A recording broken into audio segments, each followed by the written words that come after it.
Hello, good morning to you, and many thanks for joining us. You're watching Galaxy today, coming to you from the stables of Galaxy Television. Today is Monday, a fresh week, a fresh start. We trust you had yourself a wonderful weekend and you're braced up for the week ahead because it promises to be anything that you want it to be. You can achieve anything so long as you put your mind to it. My name is Justin Akadone.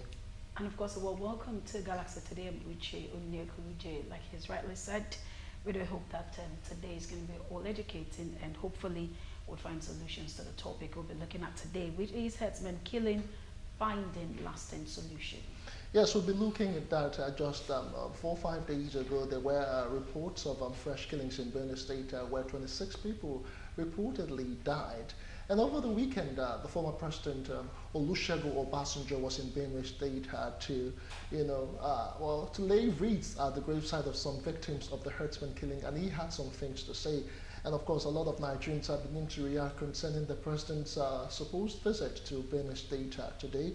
We'll be looking at all of that on the show, plus the general security issues in the country. But first up, let us take Obasanjo, whatever he said at the graveside. A lot of Nigerians want to find out.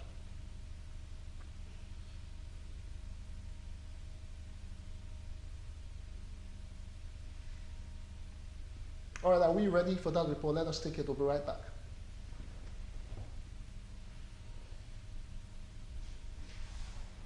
All right, I think our controller is not ready for us. Let us just get straight to the topic of the day. We have a studio guest with us here this morning. We have Aki Malolu, our policy analyst. Many thanks for joining us on Galaxy today. Thank you very much. Good morning. Good morning. Okay, we're looking at herdsmen killing, particularly Benue killings as our case study. And we realized that just before the weekend, there was another fresh killing. And there was supposed to be a mass burial for the previous killing, and it was cancelled. Well, people believe because of the president's visit that are happening today in Benue State. But in all this, seeing that a whole lot of people think it could be political, some people think probably there's something the headsmen are craving for that they are not having. Your own opinion, what exactly would you think is the cause of all this? This topic is a very popular debate. And candidly, I don't run emotions when it comes to conflicts. I try to find out and give my own picture of what I think are happening. The issue of herdsmen can be looked at from two angles. Who are the herdsmen? By Nigerian definition of herdsmen, we believe the Fulani cattle rearers, the nomadics. But when you look at the cattle trailing, the grazing trails all over Nigeria, it is not only the Fulani herdsmen that are on that cattle grazing trails. We have 6 people there, 6 tribes are there. We have the Tuaregs, who are mainly warriors from the Saharas. We have the Fulani fruit gatherers and hunters. We have the Fulani warriors. We have the Fulani herdsmen. We have remnants of Gaddafi's alien armies. Also, they've crossed into our borders. So, the conflict is not actually between the herdsmen and the farmers completely. There are other parties within the cattle grazing trails that are equally part of the crisis. Because no Fulani herdsman will leave 5,000 cattle somewhere to go and fight somewhere. It is not done. It is not part of their character. Are you saying that the reported killings in this part of Nigeria are not perpetrated by the herdsmen? Now, what does conflict consist of? Have Nigerians been able to find out what this conflict consisted of? No. Like I will always say, I'm a sociologist by profession. And it is the duty of sociologists to find out what does the conflicts within that particular sector, what does it consist of? Conflict consists of justice, lands, and neutrality. By lands, in the years past, when our population had not grown at all, the Fulani cattle herdsmen, together with their fruit gatherers, those who go after pythons, you see them selling python skins and all those things, the routes were gazetted by the British government. It was their natural routes to feed their flocks, to water their flocks, and move up and down. Then our population today has increased to a level that many farmlands have been turned to estates. So farmers now have to look elsewhere for lands. It is their community. They always think it is their right. But you should expect a fight back when farmers encroach on the cattle grazing zone. Okay. You should expect the Fulanis to fight back. It is the method of war that I do not. All right, Akimalolo, we'll still come back to you. It's still Galaxy today. Just to remind you that you can be a part of this discussion. You can send an SMS if you have a comment or question on the number that is now on the screen, or you can interact with us via our social media platforms on Facebook, Twitter, Instagram, using the hashtag Galaxy Today. We'll take a quick break. We'll take that report right now. Obasanjo lays wreaths at grave of Herdsmen attack victims. When we return, we'll come talk some more. Do join us again. That is worth saying, but it's not despair that I want to see. What I will want to see is hope. What I want to see is bright faces on the people. What I will want to see is happiness of the people. Nothing can be worse than what we have seen here. Grave sight of innocent people. People that should not have died, that are dead. In fact, displaced persons still have hope. But the people that are buried here, they are lost and lost forever. What do we want to say to their families? Those that have their fathers and mothers slaughtered, what do we say to their children? Those that have their children slaughtered, what do we say to their parents? Those that have their loved ones slaughtered, what do we say to those who are leaving behind? But, of course, if I have taken the time to come here, I will spare time to see anything that is worth seeing. But seeing and sympathizing and giving condolence is one thing. Finding solution is the thing that we must all endeavor to do.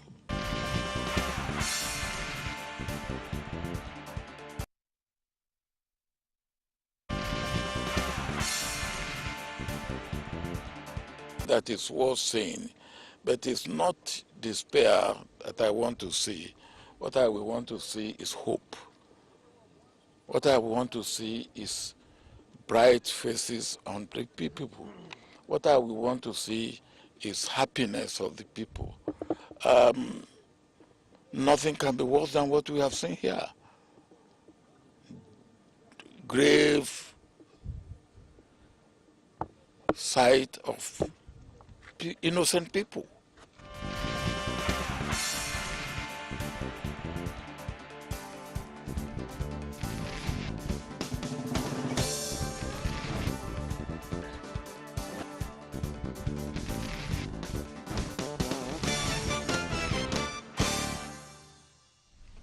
Welcome back from Benue State. That was the former President, Chief Olusegun Obasanjo, addressing issues concerning the herdsmen killings in Benue State and, of course, other states in Nigeria.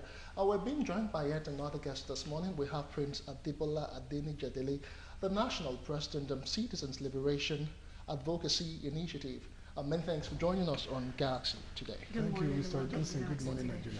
Thank you so much. Looking at what the former president said, I mean, he actually wept over the death of many and saying that for those who have life, there's still hope. For those who are dead, they are gone. But that they must get to the root of this matter. Well, thank you for having me this morning. It is very sad that we can still begin to see this one in this country. Unless somebody who is heartless, somebody who is not religious, somebody who is not willing to be a Nigerian, that will say what happened in Benue, in Yobe, that is not touching.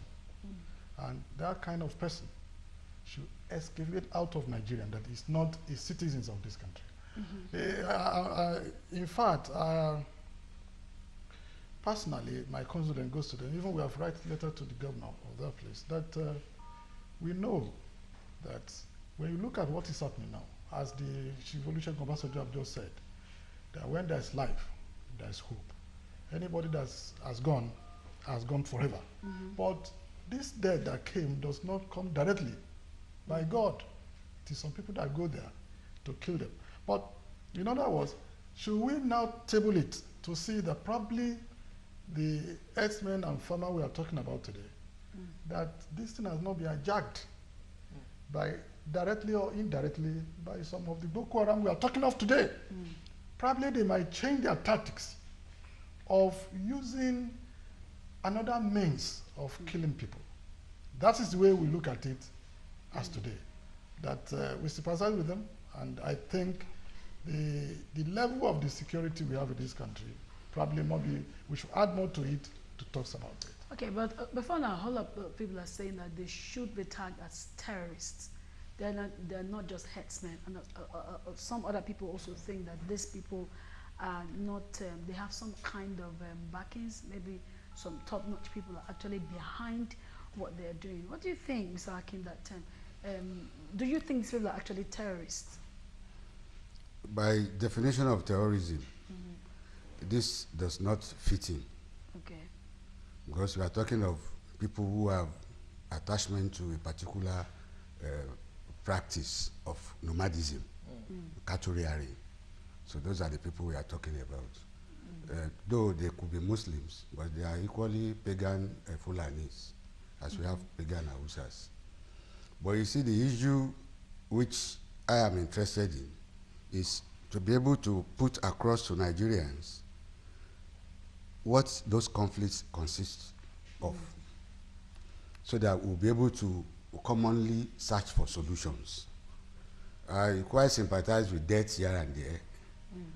And if we go by the laws enacted by some of the state governments, Taraba, Benue, and Ekiti states, if you look in particular at the anti-grazing laws of Ekiti State, it allowed the Fulani herdsmen to graze their cattle between a particular time and terminate grazing at 6:30 in the evening.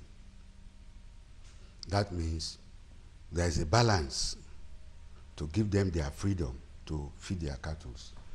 When you look at the other two laws by Benue and Taraba, it was total ban.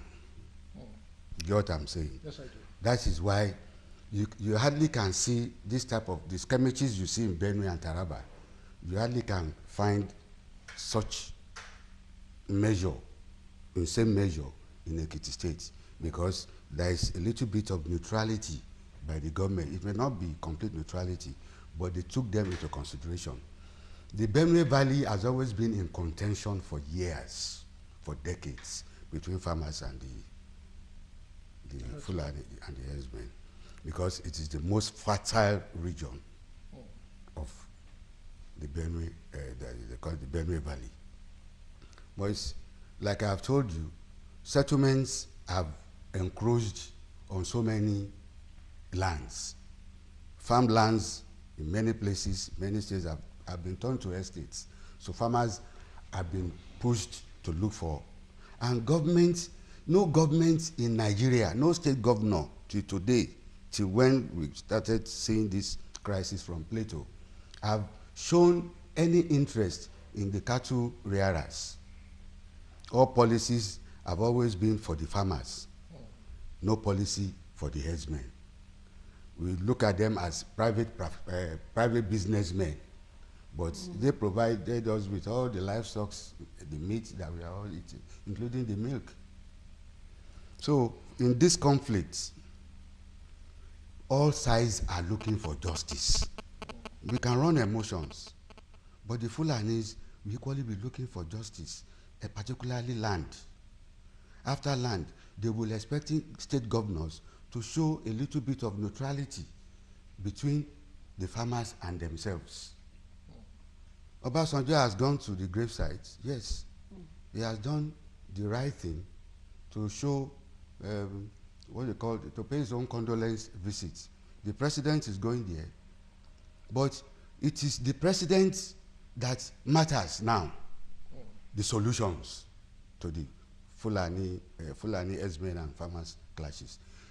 The duty of providing solution is with the president, not with any other. All right, we'll come back to Lagos, but let's just take a quick trip now to Ibadan, where we have a former lawmaker from the Oyo State House of Assembly joining us. He is Honorable Olufemi Josiah. Many thanks for joining us as we look at the herdsmen killings in a bid to finding lasting solutions. Now, the army was in Indonesia just over the weekend, actually advising Nigerians against this herdsmen killing.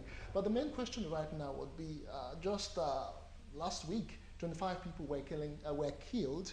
The army operation is in force in Benue State. So how would you really, how would you really rate the fact that the army is there and these killings are still ongoing, just right under the watch?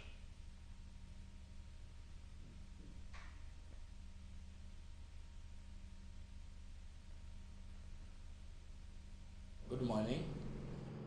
First of all, I will want to say that the killing of the 5th of March is the confirmation of the failure of our security architecture in Nigeria.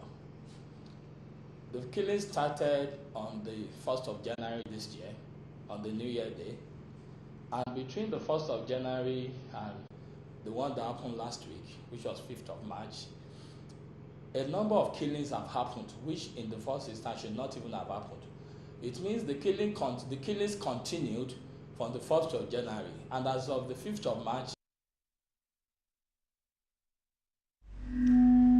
All right, we'll try and reconnect in a bit now with Ibadan. We still have guests with us here in Lagos. We have Aki Malolu, a sociologist, and of course Prince Adebola Adeniji Adele. Gentlemen, I still want you to react to just the same question I asked the Honorable in Ibadan. You know, Army just issued a statement on Saturday warning Nigerians against talking tough and all of that. But under the nose, 25 people were killed just a few days before. Well, that is what has amazed me in this country, because we are so relied mostly on our soldiers that we have in this country. But we now begin to have the information from them that is not tally with what you are hearing from the civilian. You see, that is another thing. That by having what he said now is somehow to me, because where you just left and they go back and kill another people again, it means something is still happening there. Then the security of this country. Sir, I just want Nigerians to see that security is part and parcel of us, and government should see it very critically that there are some soldiers. I could remember when they wanted to send them to Liberia. Did you know that some people are dodging it, not to go there? And today, if you said somebody, okay, 1, 2, 3, 4, 5 of you, they have penciled down your name to Sangisa Forest. You see most of them probably might run away or might give excuses not to go there. But in other words, these killings is between the herdsmen and the farmers. There are two contradictory things. One, I was in Kogi recently. In some part of that Kogi and I think they are within boundary of Anekiti, which the last local government before you get into Kogi State. The people around that place that come from Kwara State go there to rear cattle. I think they have a separate place where they are using to rear their cattle, probably because it's a business. Rearing cattle in Nigeria today is a business. So the beginning, when you're going to start your business, they are supposed to have feasibility study. Probably maybe land might be among of what you're going to use to begin to do it.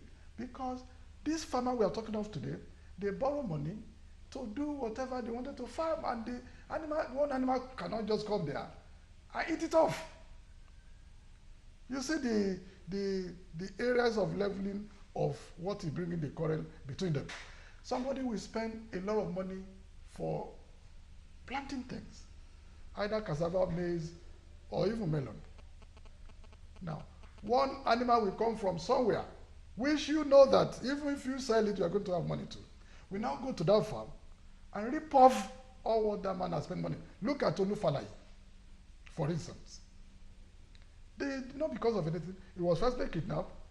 Those big ram, whatever, the cow went into that farm and finished on what he has. So if we now look at it together, the Nigeria, as my colleagues just said it now, the government have not settled the boat.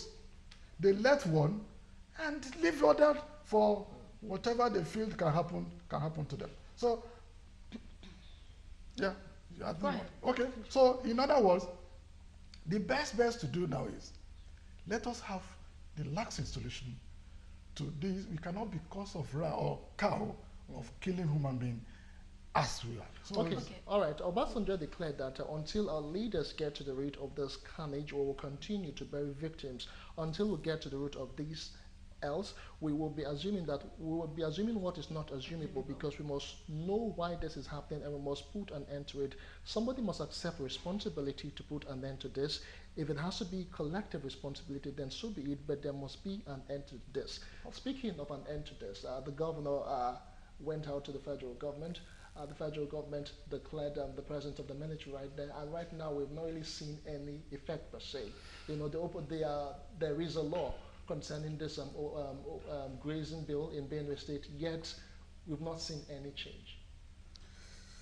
Who do we hold responsible?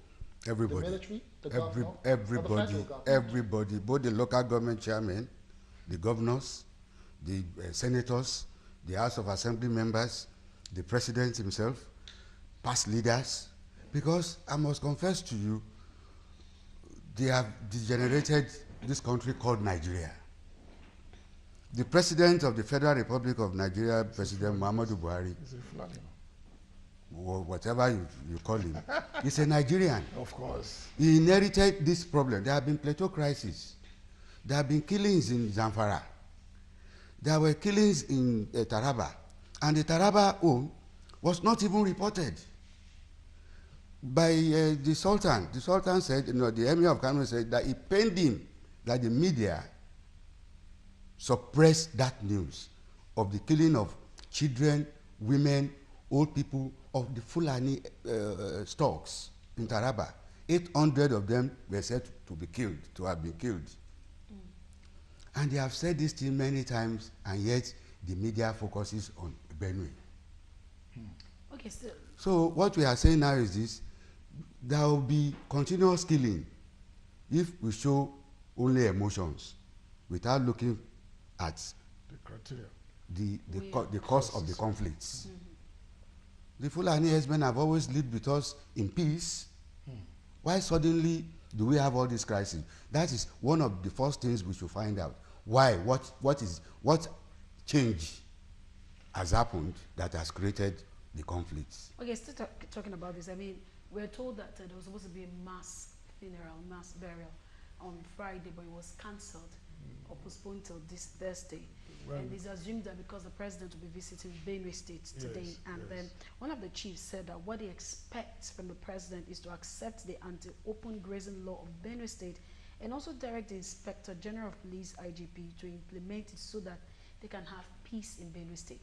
Do you think that's what really needed, or there's more to it? Well, my Oga here has made mentions of something that's very critical.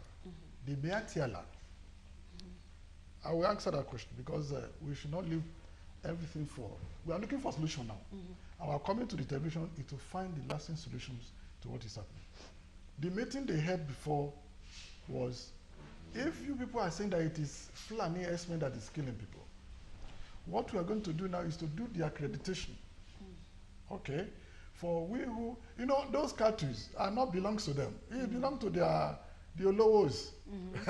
They are just giving them to rear it. But in other words, let us have the identity of those who are rearing this cattle. That's what they did now. That have an ID card or a platform that you are going to put on hands that, okay, you have been accredited to rear this cattle. In other words, today, I think for human being, and I know I'm not a solicitor to Mr. President, I've nothing in mind, I don't know what he's going to say when he got there, but visually, when somebody, as we were, either you are a Yoruba, you are a Fulani, you are Hausa, no matter what really happened, what happened there in Benue State is something that can cause of tears. But by going there now, that I believe very critically that Mr. President will do justice really to what the man just made mention. But it's only him that knows what he has in mind to say when he goes there.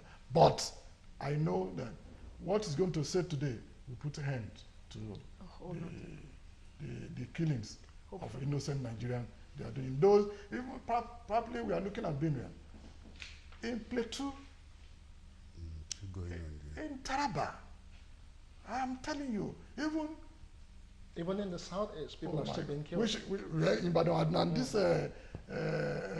Ekiti we are talking of today. Even in Zamfara. All right, I think we should go to Ibadan for a bit now. Where we have an Honorable Nifemi Josiah, former member of Oyo House of Assembly. Okay, so we're looking at the solution to herdsmen killing, using Benue killings as a case study. And according to what we heard, that the president will be visiting Benue today, and then one of the things the chiefs are asking is that the president should at least make sure that someone is accountable, is responsible for this. Your own opinion, what would you suggest that the president should do? A whole lot of people are lacking solutions for this. What would be your best advice to whatever is happening in Benue?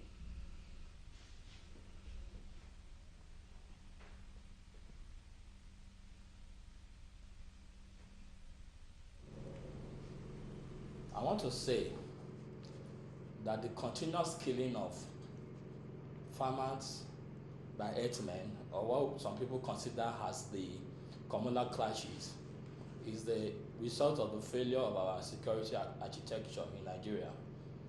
I remember sometimes in January, Mr. President wrote a letter to the Senate President, and he promised to overhaul the total architecture of our security. But if you look at the 2018 budget, I didn't see any seriousness in that promise. The total budget for the Ministry of Defense alone is a little over 400 billion naira for recurrent expenditure, and about 145 billion for capital expenditure. When you now look at internal affairs, that is in charge of internal security, the total budget was a little over 500 billion, with about 65 billion naira for capital expenditure. That shows that the government is not yet serious about finding solutions to internal security issues. I'm a farmer myself. A lot of people are talking about the grazing routes. I don't want to agree totally that that is the cause of the clashes. My own farm is not on any grazing route. It's in the government farm settlement. And these herdsmen will still come there with their cattle and destroy our farms. We've had instances, even in Oyo State, where we live here. So the issue should be holistically looked at and permanent solutions should be found. I want to say, after the January 1st killing in Guma local government, we should not expect that subsequent attack will continue to happen. Between January 1st and March 5th, that 26 people were massacred, mostly women and children. There were about 8 different attacks by herdsmen, to the extent that security men, policemen, civil defense operatives were killed. Now that we even have soldiers on ground, they started an operation. The herdsmen continued their killing. It shows that there might be some complicity or conspiracy by even people that are powerful backing these herdsmen. So for me, I want the presidency and the Nigerian government to accept that the people have been failed in this regard, and they must come up with a permanent solution. The herdsmen are businessmen doing their business. And when you find out, most of these cattle, like most people have said, are owned by big men, not necessarily the people rearing the cattle. So let us have the identity of these owners of these cattle. How did these people have access to ammunition? How did they have access to AK-47 that's worth ₦1 million? Some people must have given them. Let's get it clear today. The state government have authority on land, not federal government. And the people in any state owns their land. If you are not a citizen of a state, whether you are a Nigerian, you have no right under the law because the constitution did not make any provision for the herdsmen. Well, under the law, you have no right to take over another man's land. Just sometimes in February, we had a situation where a village in Benue, herdsmen went there and asked the villagers to vacate their village. They burned everything on site. Today, about 5 of the indigenous of that village, they went back to the village after the army took over to find out whether they could return back to their settlement. We will tell you, it is on record that those 5 people didn't come out alive.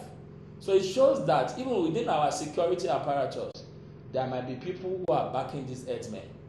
And I'm personally disappointed in Mr. President because if he had gone to Benue the moment that thing happened in January, perhaps we won't be where we are. So the responses of people in authority have to be prompt and immediate. Because when you don't react, what you are telling us is that you care less or you are giving a silent authority to those things that the people creating the problems are doing. So what are the solutions? Number one, there must be a proper security architecture put in place by the government of Nigeria. All the security agencies have to work together, starting from the immigration, the customs. Because how do ammunition get into the country? How do people that they claim they are Tuaregs, that people from Libya, how did they get into Nigeria? To the extent that they will kill Nigerians and get away. And people are sitting in offices, collecting salary.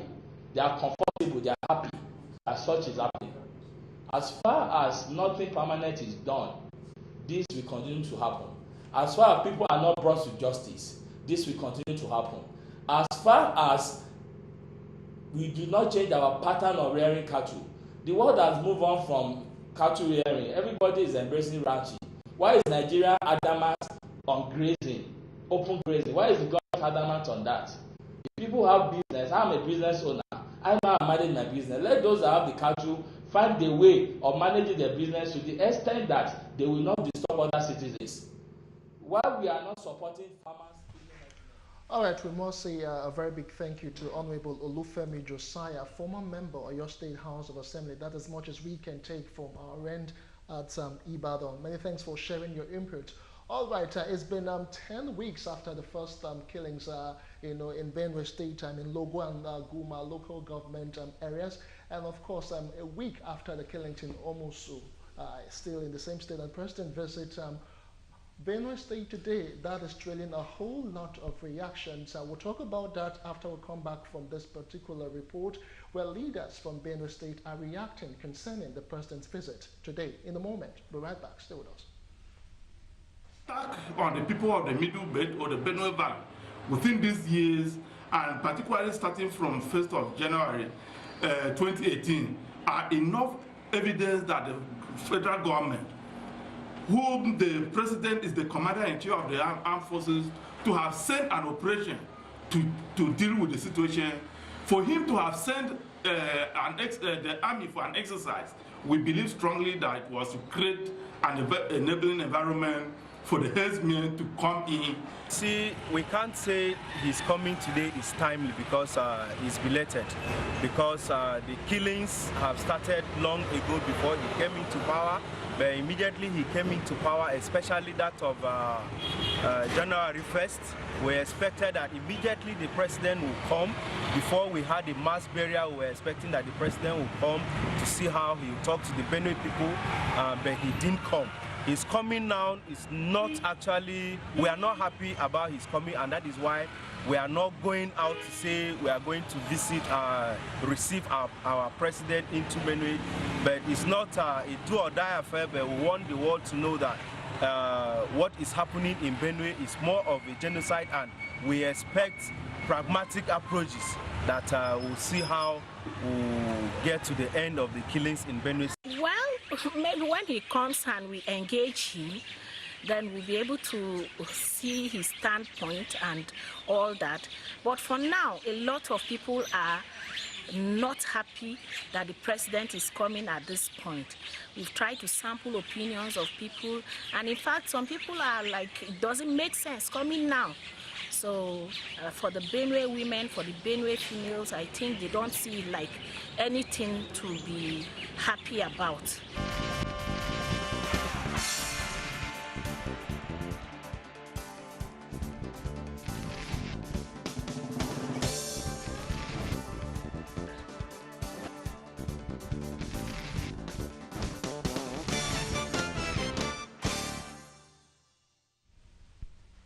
All right, welcome back. It's the Galaxy today. Okay, we'll just go straight to Abuja, where we have Frank Tete, lawyer and activist. Still talking about the Herdsmen killing, using Benue State as our case study this morning. And we are very much aware that the president will be visiting Benue State this morning. And we are looking at the lasting solution to this. And one of the solutions I would like to ask, and of course seek your opinion about this, is that according to team leader of the Global Amnesty Watch Foundation, the person of Terence Kwanum, he said that an end to the killings in Benue should be paramount to the president. And he said one of it is they expect him to call these men terrorists, that when they're called terrorists, that is one of the lasting solutions. In your own opinion, aside of this, what would you suggest to Mr. President in handling this Herdsmen killing?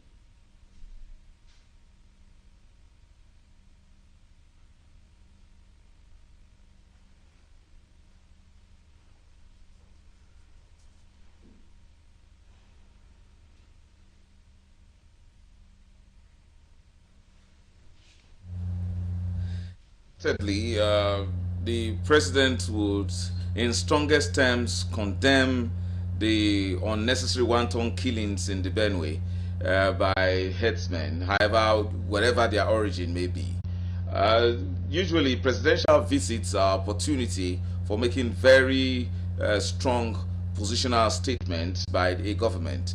It may have been late for the president to come, but the expression is better late than never. But the president must do so much to redeem his image that has nosedived as a result of his poor response to the Benue crisis. The president has been quite unnecessarily reticent in making the right statement and the right move, which is to visit Benue as the commander-in-chief for the armed forces.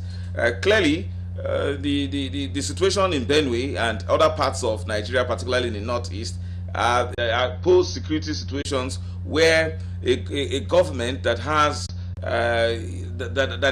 that thinks out of the box, that has solutions, there are opportunity for the government to actually be responsive, to show that it's responsive. If the government lacks solutions, it can also acknowledge it and then ask for help. But in this case, I do not believe that this current government has always lacked solutions. Rather, it has lacked the will. And there appears to be a tacit endorsement of the actions of the herdsmen as a means of self-preservation when the condemnation has now been outright and strong. Really, I believe that there shouldn't be any reason for herdsmen crisis. Now, let's see it this way. Clearly, there has been what I feel an abandonment of that sector. Yes, it is a private business, but agriculture indeed entirely is a private business. But we've seen strategic intervention in agriculture by the CBN and by the various agricultural banks that we have had.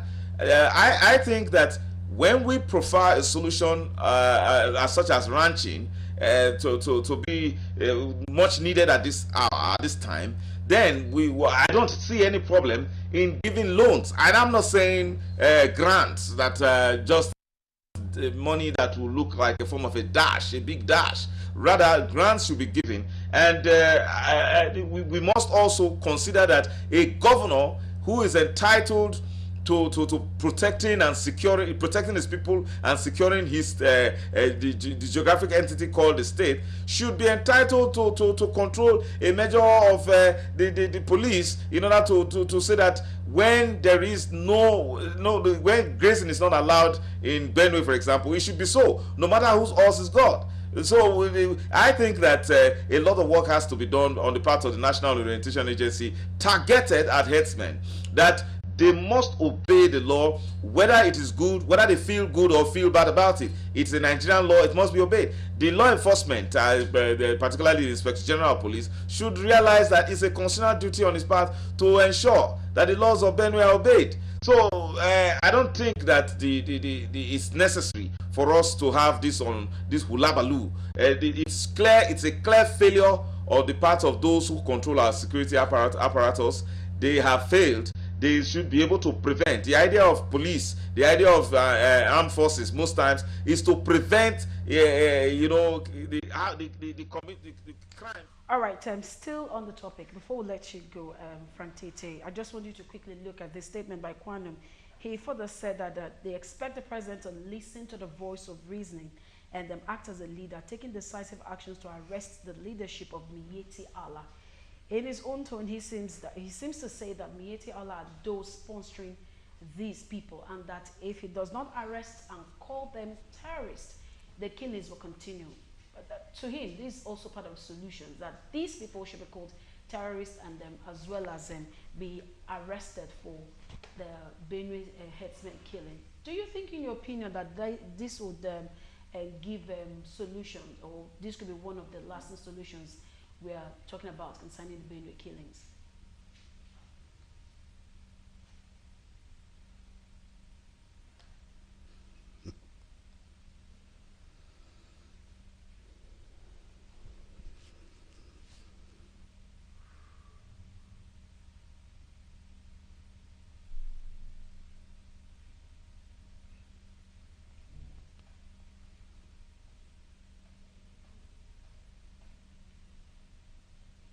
Okay, I think we lost Abuja. So let's just take some comments so we can continue with our studio guest in Lagos. Just keep the feedbacks coming today, and we will be taking all of them. Hello, Galaxy. Nigeria needs some prayers from herdsmen, and their men and their elders of over 65. I'm not really understanding what that means. More comments this morning. He said that, please, we're begging our government to help us because we are finished to this herdsmen people. I'm sure that's a resident from Benue State. This one says that when herdsmen destroy farms or kill farmers, the media, electronic or print, will be carrying the news throughout the week. All right, don't call this number. If you want to comment, if you have a question or stuff, just keep it's through SMS, and we will be taking it. All right. So this one was talking about the role the media plays in all of this. It says the media is not really reporting enough. All right. Let's just talk about more on what the former president said. Before he went to Benue State, he did a stopover at Borno State, and he said that if we don't end those Boko Haram attacks, in 15 years, the youths from that northeastern part of the country will become insurgents. Do you agree with that? That statement is a truism. Because, number one, if we go into, I'm sure you know, I'm a sociologist, we go into encapsulated history, you discover that there was a difference between the Hausa system of government in the early century, 16th, 15th century, that is different from the Emirate system of government. In the 16th centuries, Hausa system of government allows the slaves to join the army and to rise up through the ranks. But when the Emirate, the Fulani conquest came, they were subjugated. No role for them in government. They could not rise again. So the extremism that we are seeing today was created by poverty, by abandonment, by, it's not more of religion. it is more of what I would call the doctrine of transubstantiation, where people start to doubt their own intelligence, start to doubt evidences of their eyes. They will believe that black is white, as been told. So the fancy, the enthusiasm to belong, they continue that, because that is the only profession they have. Lands have been taken away from them. Go to water-starved area, it is even worse off. Now the point is, what Obasanjo actually captured was what the president said he has to do, to convoke a sociological inquiry, to be able to find out how to reduce extremism in the north or everywhere. Because globally, no nation wants terrorism. Terrorism leads to war. Wars have never solved the needs for war. With war, children and women will always suffer. So the emirate system of government must do one thing, and it is a must. They must give a little bit of lands to the peasants for them to have some sense of belonging, even as Hausas in the Hausa lands. Yes. Okay, but I still want us to look at it from this angle about what one of the chiefs actually said, that declaring Miyetti Allah as a terrorist group is one of the ways that these killings can stop. That if they do not, these are the people that, the more you capture these herdsmen, the more they breed in more. As in, isn't it better, as I'm trying to quote this man now, that it's better that the Miyetti Allah group are called terrorists and they'll probably be taken to court and be... I will not be among of people that will join that statement, because Miyetti Allah, I think in Nigeria it was registered. Okay. And I think Mr. President is their grand patron. Didn't hear me. So it showed clearly that they have somebody that it was legitimate. Even the organization was purely legitimate. And by even having that, we should look at what surrounded it before that statement should come out. Let me tell you, a failure of governments, when you have been lost that responsibility of the security of your people and the livelihood of your people. If you have missed those two things, that the welfare of Nigerians and the security of Nigerians, it means that government needs to be questioned. And probably it might be some people behind this to fall down this government, the way they did under the lantern. Look, when we begin to do this, I think that government will fall from there. They will say, and today, we show clearly that the eyes of the enemies, you know, the one they wanted to do today is not the first time in Benue State. There is the day almost 120-something was buried when Mr. President was not there. But people are now looking at the slow study of Mr. President, that things should not to be escalate or get out of hand. The lawyer said it's better than never. Sometimes, if you look at that statement, the time that is necessary, the time that is needed, the time that is good for proactive of a statement like this was not combative. But now, as it is today, we look at it that is a policeman in Benue State at all? That's the question we should firstly ask ourselves. Is any policeman in Benue State at all? I'm sure there are policemen. A lot of people are still commenting. If there are now a police people there, show clear that they are not perfective enough to do the job they are called them to do. The more reason why there's actually a military deployment in that particular state, Benue, that is. Hello Galaxy, good job, well done, sir. Federal government has failed the entire nation on this issue. They should sign and implement state and local government policing. Without this, there's no light at the end of the tunnel. This one says the killing should stop.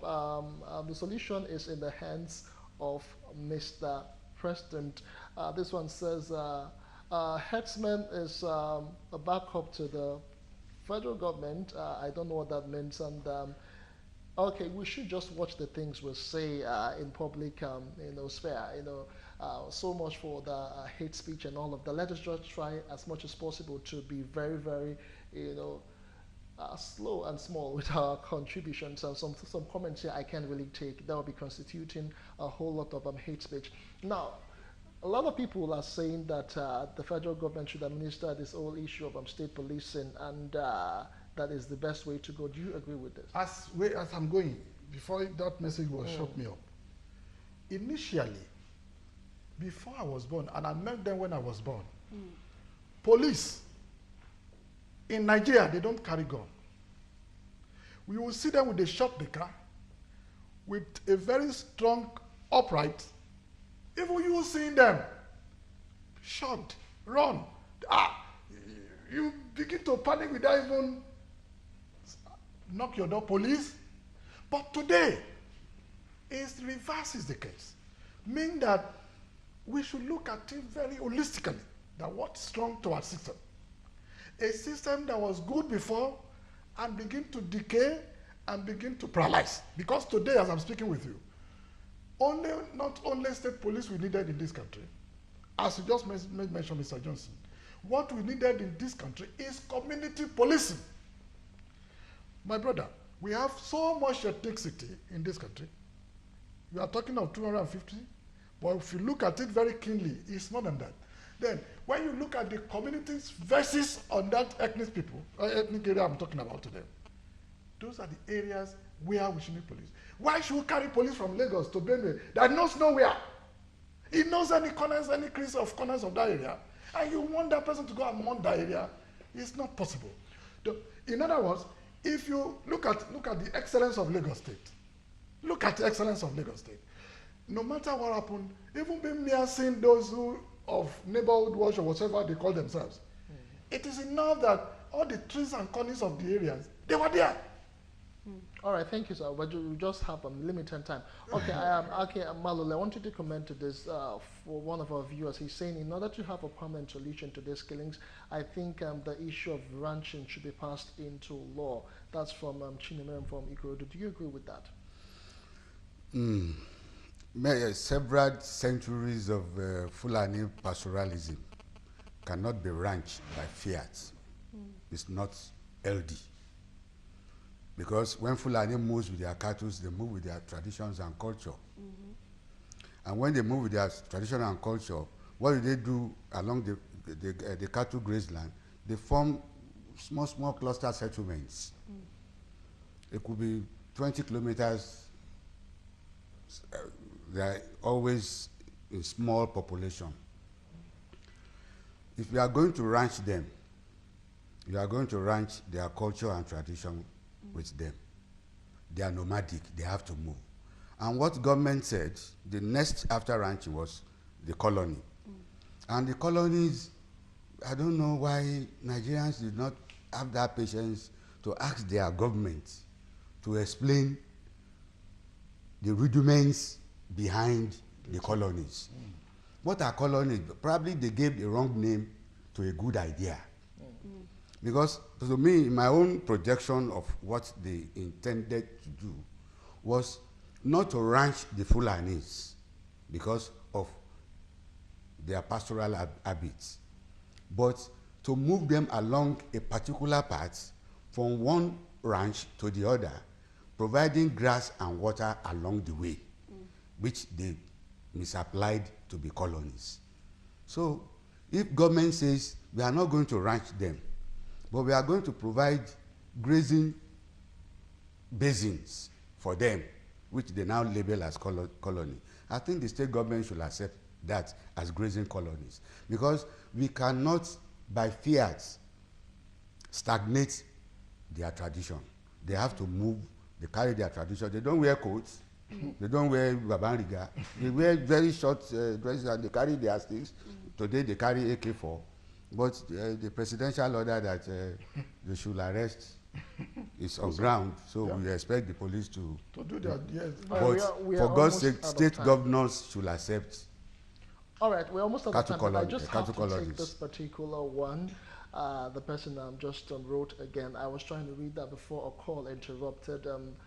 my reading. When herdsmen destroy farms or kill farmers, the media, electronic or print, will be carrying the news throughout the week. But when farmers kill herdsmen or burn hundreds of cattle, the media keeps mute as if nothing happened. The farms and farmers' properties, while the farms are farmers' properties, while the cows are herdsmen properties. So the media should know that all lives are equal, likewise all properties are equal. That's from Mohammed Umar Biu from Borno State. He was actually querying me for not taking his message, saying that we are media biased. We are not. We try to take all comments and try to balance everything as much as possible. We are out of time. We must say a big thank yous to our guest this morning. Exactly. We had Akim Malolo, a policy analyst, and of course Prince Adebola Adele this morning. Thank you so much for coming around. Thank you very much. Thanks for having us. And of course, a big thanks to Honorable Lufemi Josiah, former member of your State House of Assembly, and Frank Tete, lawyer and activist from Ibadan, from Abuja rather. Thank you so much for being part of the program. And of course to you, we'll do this same time again tomorrow. Remember, it's 10 a.m. I'm Uche Onyekoji. Have a splendid Monday. And I'm Justin Akadonye. Many thanks for being a part of the show. See you again tomorrow. Bye for now.